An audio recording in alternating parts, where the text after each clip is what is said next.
A dark deleted Lex Luthor scene and casting what-ifs reveal surprising layers behind James Gunn's new Superman film. Welcome to Stats In.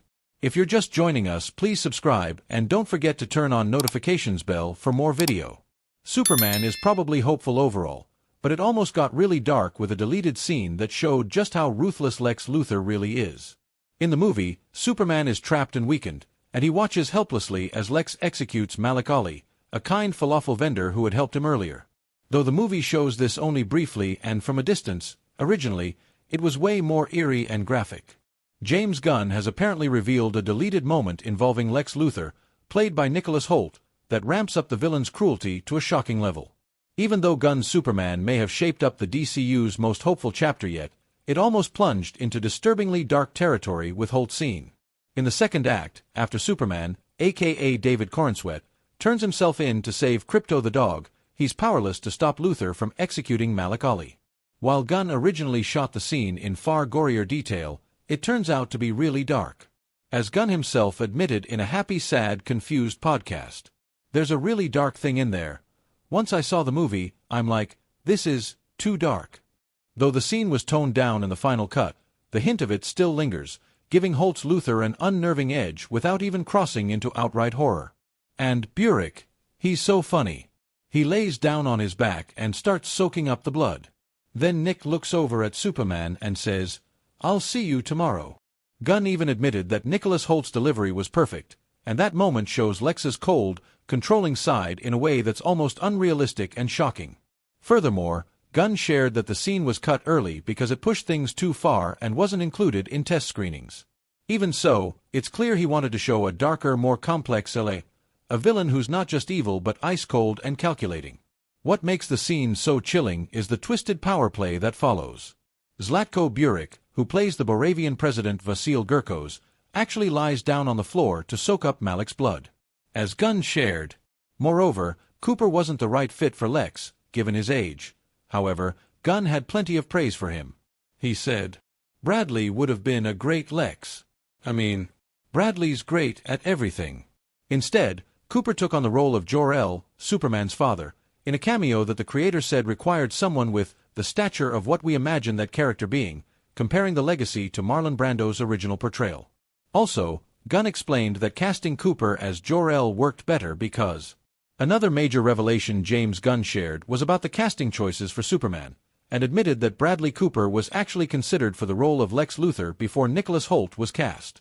Yep, on the podcast, Gunn explained, "I did talk to Bradley about it. We had a short conversation, and at the end, I did want Lex to be someone that was more a contemporary of Superman's." Though Gunn reasoned that Lex needed to be closer in age to Superman to highlight the rivalry, he did admit that Lex's character is crucial for Superman as well as the DC universe. But honestly, what if Cooper had played Lex Luthor? It must have been tempting. Given Cooper's charisma and range, he could have given Lex a different kind of edge. Cooper's Lex may have been a more intense, brooding villain who's just as charming as he is dangerous. A lot of times, Jor-El is played by a 70-year-old man, and that means he was 70 when he had a baby, so I wanted somebody that wasn't too old. Undoubtedly, Cooper's presence did bring a fresh take on the iconic role. In the end, Gunn was confident of both his choices as Hoult delivered a compelling, younger Lex while Cooper brought depth to Jor-El's character. However, Cooper as Jor-El also makes sense because he commands respect and warmth, fitting the role of Superman's father perfectly. Honestly, I think both actors were placed where they shine brightest, but the what-if of Cooper as Lex will definitely linger in fans' minds as an exciting alternate universe. What do you think? Would Bradley Cooper have nailed Lex Luthor? Drop your thoughts and favorite Superman moments below. But honestly, what if Cooper had played Lex Luthor? It must have been tempting. Given Cooper's charisma and range, he could have given Lex a different kind of edge. Cooper's Lex may have been a more intense, brooding villain who's just as charming as he is dangerous.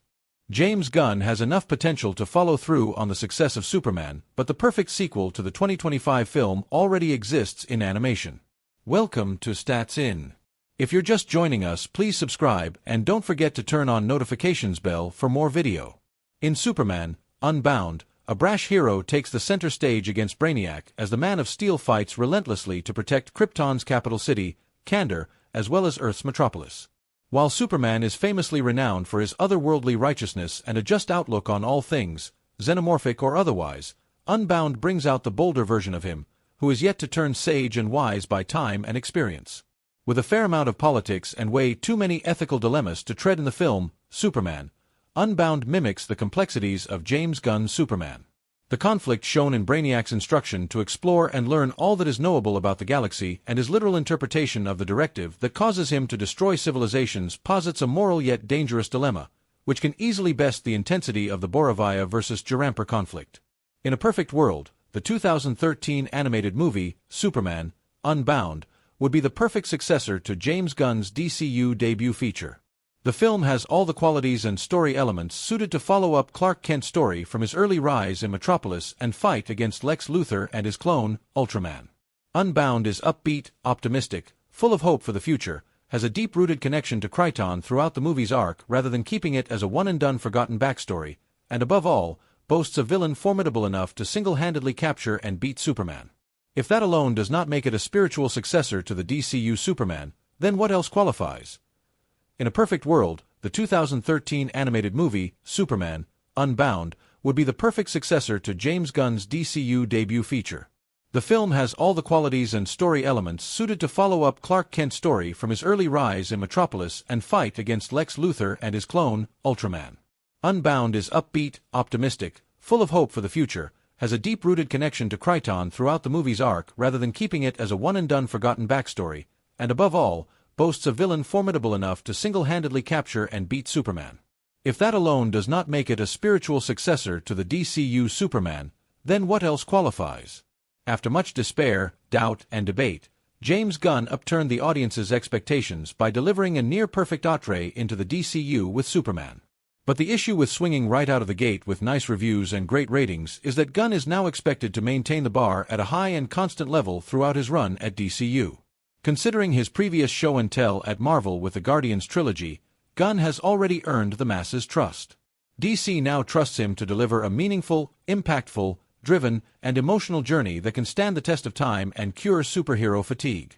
Despite its 75-minute runtime, Superman, Unbound paints a complete picture of the Kryptonian superhero, shows him at his worst before he can rise to his best, while also preaching the value of love, support, trust, and teamwork. Voiced by Matt Bomer, Unbound Superman holds a mirror to David Corenswet's version in the DC Universe.